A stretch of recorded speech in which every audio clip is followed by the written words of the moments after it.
اور اگر دنیا اور آخرت میں تم پر اللہ کا فضل اور اس کی رحمت نہ ہوتی تو جس شغل میں تم منہمک تھے اس کی وجہ سے تم پر بڑا سخت عذاب نازل ہوتا، جب تم اپنی زبانوں سے اس کا ایک دوسرے سے ذکر کرتے تھے اور اپنے منہ سے ایسی بات کہتے تھے جس کا تم کو کچھ بھی علم نہ تھا، اور تم اسے ایک ہلکی بات سمجھتے تھے،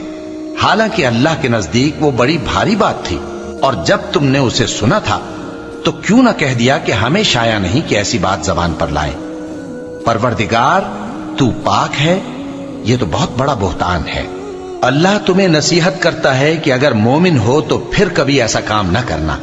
اور اللہ تمہارے سمجھانے کے لیے اپنی آیتیں کھول کھول کر بیان فرماتا ہے، اور اللہ جاننے والا ہے، حکمت والا ہے۔ جو لوگ اس بات کو پسند کرتے ہیں کہ مومنوں میں بے حیائی یعنی تہمت بدکاری کی خبر پھیلے، ان کو دنیا اور آخرت میں دکھ دینے والا عذاب ہوگا۔